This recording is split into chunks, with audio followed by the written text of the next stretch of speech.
믿음의 사람들 시리즈 12번째로 모세 두 번째 시간입니다. 지난 시간은 선택하는 믿음에 대해 살펴보았고, 오늘 이 시간은 모세의 다른 믿음, 다른 모습의 믿음을 함께 알아가 보고자 합니다. 여러분, 우리의 믿음 생활은 단거리 달리기가 아니라 긴 마라톤과도 같습니다. 단거리 경기는 출발이 중요하지만 마라톤은 끝까지 완주하는 것이 더 중요합니다. 아무리 힘차게 출발해도 결승전의 골인 지점에 이르지 못하면 경기는 끝나지를 않습니다. 신앙도 마찬가지예요. 처음 예수님을 믿을 때는 기도도 즐겁고 예배도 기다려지고 하나님 위해 무엇이든지 할 수 있을 것 같았습니다. 그러나 시간이 지나면서 믿음은 여러 시험을 만나죠. 예상하지 못한 고난과 상처, 기도의 침묵, 경제적인 어려움과 건강의 문제 앞에서 이런 고민이 듭니다. 정말 하나님이 살아계실까? 정말 하나님이 나와 함께 하실까? 라는 질문이 생기기도 합니다. 그래서 믿음은 시작보다 끝까지 지속하는 것이 더 어렵습니다. 제 친구들만 봐도, 저랑 같이 신학을 시작했던 동기들만 봐도 목사 안 하는 사람들, 전도사, 부목사 안 하는 사람들 훨씬 많아요. 열에 7은 안 합니다. 참 이게 어려워요. 신학생들도 이렇게 어렵습니다. 하나님께서 기뻐하시는 사람은 믿음을 시작한 사람이 아니라 어떠한 상황에서도 끝까지 믿음을 붙드는 사람입니다. 예수님도 마태복음 24장 13절에 끝까지 견디는 자는 구원을 얻으리라 라고 말씀하셨습니다. 오늘 본문의 모세가 바로 그러한 사람이에요. 그는 왕궁을 떠나 광야를 견뎠고 바로와 맞섰고 홍해 앞에서 절망적인 순간도 경험했습니다. 그러나 그는 그 모든 환경이 아니라 하나님의 약속을 붙들고 끝까지 믿음의 길을 걸었기에 오늘 히브리서 11장에서 모세도 믿음의 사람이라고 우리에게 증거하고 있습니다. 히브리서 기자는 모세를 통해 우리에게 한 가지를 가르쳐 줍니다. 어떤 것일까요? 믿음은 끝까지 견디는 것이다. 할렐루야. 아멘. 맞아요, 여러분. 오늘 본문을 통해 모세가 어떻게 믿음을 끝까지 지킬 수 있었는지 그 모습을 함께 살펴보며 우리도 어떠한 상황 속에서도 끝까지 견디는 믿음을 배우는 시간이 되기를 바랍니다. 먼저는 끝까지 견디는 믿음은 보이지 않는 하나님을 바라보는 믿음입니다. 우리 27절을 보실까요? 27절. 보이지 아니하는 자를 보는 것 같이 하여 참았으며. 아멘. 오늘 본문에서 가장 중요한 단어 가운데 하나는 바로 참았으며입니다. 보이지 아니하는 자를 보는 것 같이 하여 뭐 했으며? 참았으며. 아멘. 참았다라는 말은 잠시 감정을 억누르는 정도가 아닙니다. 원어의 의미는 계속해서 견디다, 끝까지 인내하다, 흔들리지 않고 버티다라는 말이 참았다라는 말입니다. 모세는 한두 번 참은 사람이 아니에요. 그의 삶 전체가 인내의 연속이었습니다. 바로의 위협도 견뎌야 했고 애굽의 유혹도 이겨야 했습니다. 광야에서는 끝없는 백성들의 원망과 불평을 감당해야만 했습니다. 심지어 백성들은 지도자인 모세를 향해 돌로 치려고까지도 했어요. 그럼에도 그는 사명을 내려놓지 않았습니다. 그렇다면 질문이 생깁니다. 도대체 모세는 무엇으로 그렇게 오랜 세월을 견딜 수 있었을까라는 질문이 생겨요. 본문은 그 질문에 아주 놀라운 답을 우리에게 들려줍니다. 말씀을 보니까 보이지 아니하는 자를 보는 것 같이 하여, 이것이 여러분 믿음입니다. 보이지 아니하는 자를 보는 것 같이 했기 때문에 그는 참을 수가 있었어요. 믿음은 눈에 보이는 현실보다 눈에 보이지 않는 하나님을 더 실제로 바라보는 것입니다. 모세는 믿음으로 자신을 부인했고 하나님의 부르심 앞에 결단했습니다. 그리고 화려한 편안했던 애굽을 떠났습니다. 애굽은 당시에 단순한 나라가 아닙니다. 모세에게 애굽은 세상의 권력과 부와 쾌락 그리고 우상 숭배를 상징하는 곳이었어요. 왕궁에는 모든 것들이 있었습니다. 말만 하면 다 채워주는 모든 것들이 있었어요. 최고의 권력도 있었고요. 최고의 교육도 받았고요. 최고의 부귀 영화도 가질 수가 있었습니다. 그러나 모세는 그 보이는 모든 것들을 뒤로하고 보이지 아니하는 하나님을 선택했습니다. 왜요? 보이는 애굽보다 보이지 않는 하나님이 더 크셨기 때문입니다. 그래서 그는 애굽을 떠날 수가 있었고 세상을 이길 수가 있었고 하나님만을 붙들 수가 있었습니다. 오늘도 세상은 우리에게 속삭여요. 어떻게 해요? 돈이 있어야 행복해. 성공해야 가치 있는 인생이야. 눈에 보이는 것이 전부야.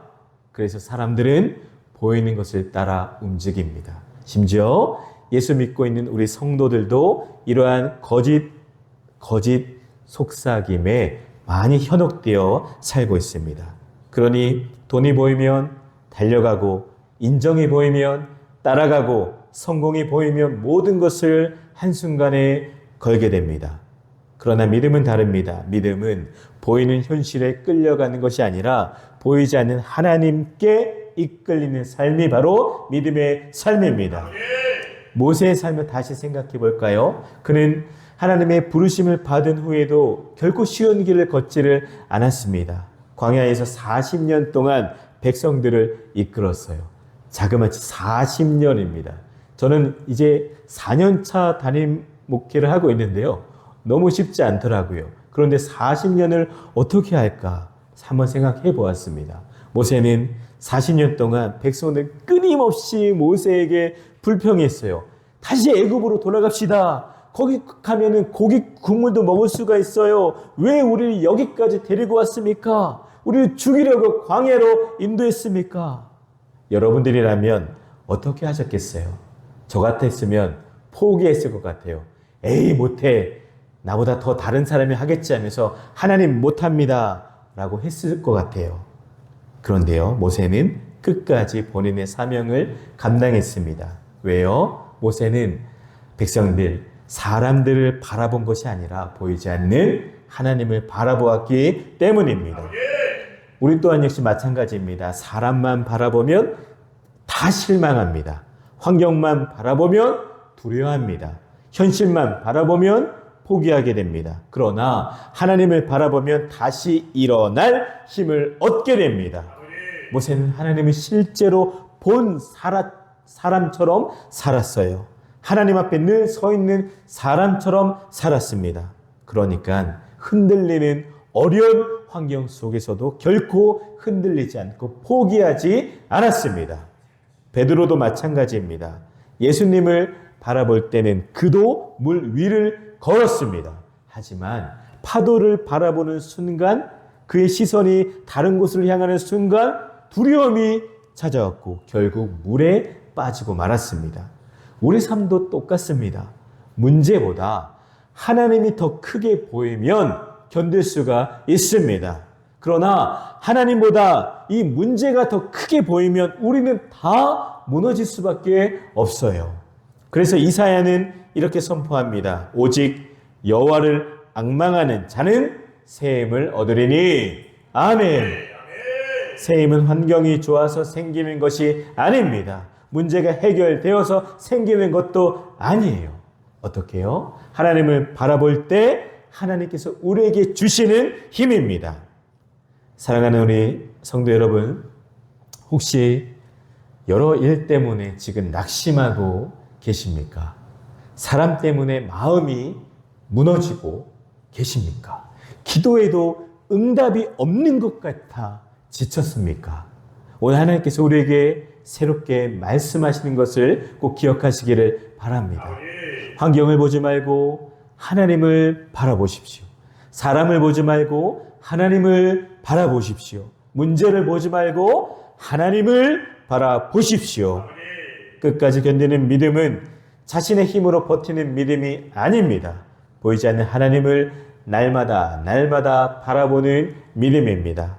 하나님을 바라보는 사람은 그러기에 오늘도 새 힘을 얻고 결국 믿음의 경주를 끝까지 완주하게 될 줄 믿습니다. 보이지 않는 하나님을 보이는 것처럼 바라보며 살아가는 저와 여러분들 되시기를 바랍니다. 다음은 끝까지 견디는 믿음은 순종으로 한 걸음 한 걸음을 내딛는 믿음입니다. 28절을 보실까요? 믿음으로 유월절과 피 뿌리는 예식을 정하였으니. 아멘. 27절이 보이지 않는 하나님을 바라보는 믿음이라면 28절은 그 믿음을 어떻게 해요? 행동으로 옮기는 순종의 모습을 보여줍니다. 믿음은 우리 마음속에서만 머무는 것이 아니에요. 참된 믿음은 반드시 행동, 순종이라는 열매를 맺습니다. 본문을 보시면 유월절과 피 뿌리는 예식을 정하였으니 라고 말씀합니다. 정하였으니.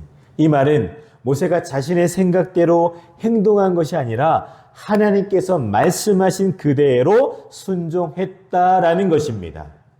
사실 유월절은 사람의 눈으로 보면은 너무나 이해하기 어려운 명령이었습니다. 어린 양을 잡아서요, 그 피를 문설주와 안방에 바르면 죽음의 사자가 그 집을 넘어간다라는 것이 유월절이죠. 상식적으로 이해가 되십니까? 이해가 되지 않습니다. 과학적으로도 설명이 안 됩니다. 그러면 어떨까요? 애굽 사람들의 눈에 볼 때는 저들 봐, 뭐 이상한 짓 하네 하며 미신처럼 보였을 수도 있습니다.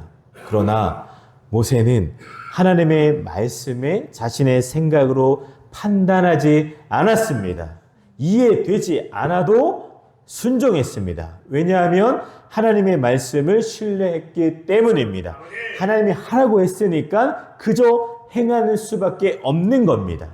여기서 우리가 놓치지 말아야 중요한 사실이 있습니다. 모세는 기적을 보고 하나님의 말씀에 아멘하며 순종한 것이 아니었어요.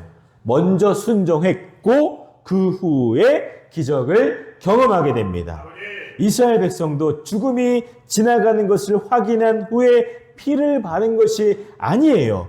말씀을 믿고 피를 발랐고 그 결과 하나님의 구원을 경험하게 된 겁니다. 성경을 보면 언제나 하나님의 역사는 순종 다음에 나타내 주십니다. 할렐루야. 아멘. 성경을 다 펴서 확인해 보십시오. 이것밖에 없습니다. 노아를 볼까요? 비 한 방울 내리지 않았지만 방주를 지었습니다. 사람들은 모두가 다 비웃었지만 그는 하나님의 말씀을 믿었습니다. 아브라함도 마찬가지예요. 갈 바를 알지 못했지만 하나님의 부르심을 따라 떠났습니다. 여호수아도 마찬가지입니다. 여리고성을 무너뜨리기 위해 칼을 들지 않았습니다. 대신 하나님의 말씀대로 성을 기도하며 돌았습니다. 오늘 모세도 마찬가지입니다. 피를 바르라고 하셨기에 그대로 순종했습니다. 이들의 공통점은 하나예요.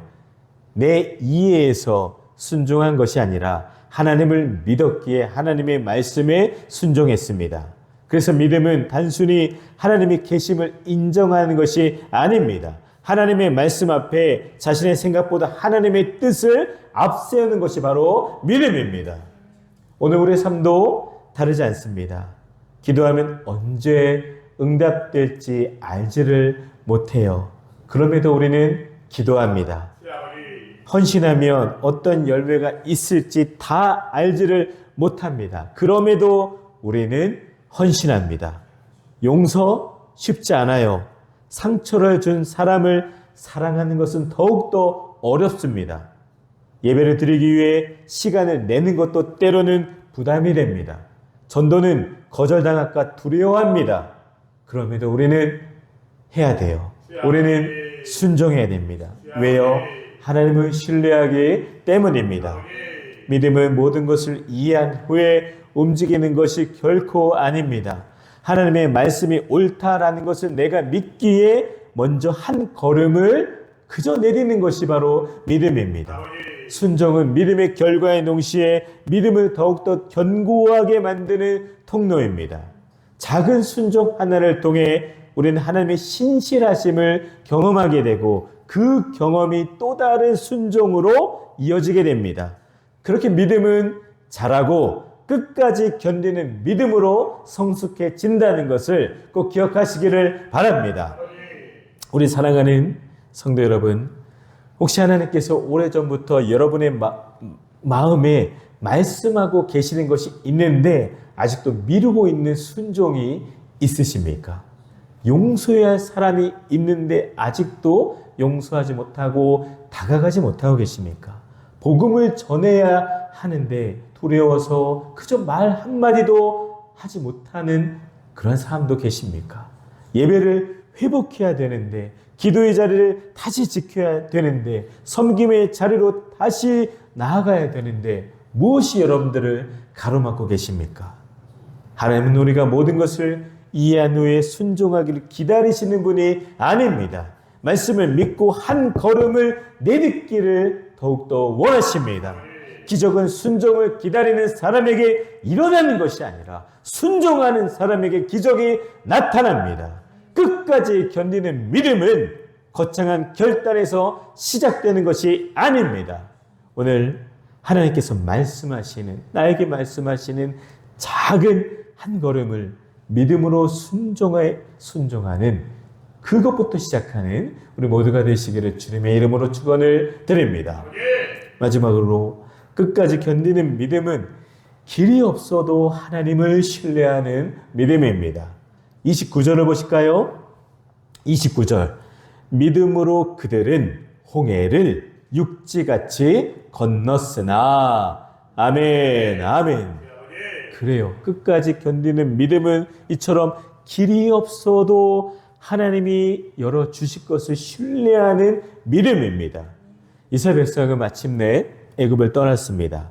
그런데 자유를 향해 가던 그들의 앞에 예상하지 못했던 큰 장애물이 나타납니다. 바로 홍해였습니다. 앞에는 바다가 가로막고 있고요. 뒤에는 애굽의 군대가 맹렬하게 추격해오고 있고요. 좌우는 산으로 막혀 있습니다.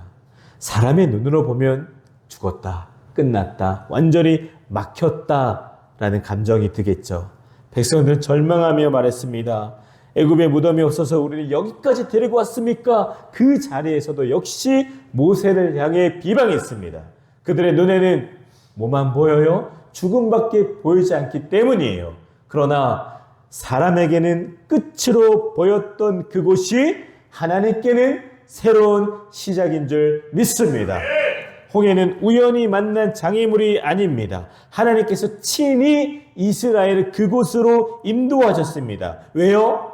당신의 능력과 영광을 나타내시기 위함입니다. 그래서 모세는 두려워하는 백성들에게 담대하게 선포합니다. 너희는 두려워하지 말고 가만히 서서 여호와께서 오늘 너희를 위하여 행하시는 구원을 보라. 아멘, 아멘. 우리 또한 역시 여호와의 구원의 손길을 볼 줄 아는 영안이 열리기를 간절히 기도합니다. 하나님께서는 모세에게 말씀하십니다. 이스라엘 자손에게 명령하여 앞으로 나아가게 하라. 아멘. 중요한 말씀이 있어요. 앞으로 나아가게 하라. 이 말씀이 중요합니다. 하나님께서 앞으로 나아가라 라고 말씀하실 때도 아직 홍해는 열려지지 않았습니다. 눈에 보이는 것은 여전히 깊은 바다죠. 하지만 하나님은 백성들에게 길이 열린 후에 걸으라 라고 하지를 않으시고 먼저 믿음으로 나아가라 라고 말씀하셨습니다. 히브리서 기자는 이 장면을 이렇게 요약합니다. 믿음으로 그들은 홍해를 뭐같이 건너요? 육지같이 건넜으나. 아멘. 여기서 중요한 믿음의 원리가 담겨 있습니다. 성경학자 F.F. 브루스는 이 구절을 설명하면서 홍해를 가르신 것은 전적으로 하나님의 역사이지만 이스라엘 백성은 하나님께서 마련하신 구원을 믿음으로 받아들이며 앞으로 나아갔다라고 설명합니다. 또한 존 칼빈은 백성들 가운데 믿음이 약한 사람도 있었지만 하나님께서 믿는 자들의 믿음을 더 귀하게 보시고 온 백성이 홍해를 건너게 하셨다라고 설명합니다. 이러니 여러분, 믿음의 공동체의 사람의 모습이 그만큼 중요한 거예요. 결국 기적은 하나님의 능력으로 이루어졌지만 그 기적을 경험한 사람들은 하나님의 말씀을 붙들고 한 걸음 한 걸음을 내디딘 사람들이었습니다. 저와 여러분들이 그 믿음의 한 걸음을 내딛는 사람들이 되시기를 바랍니다. 이것이 바로 믿음의 비밀입니다.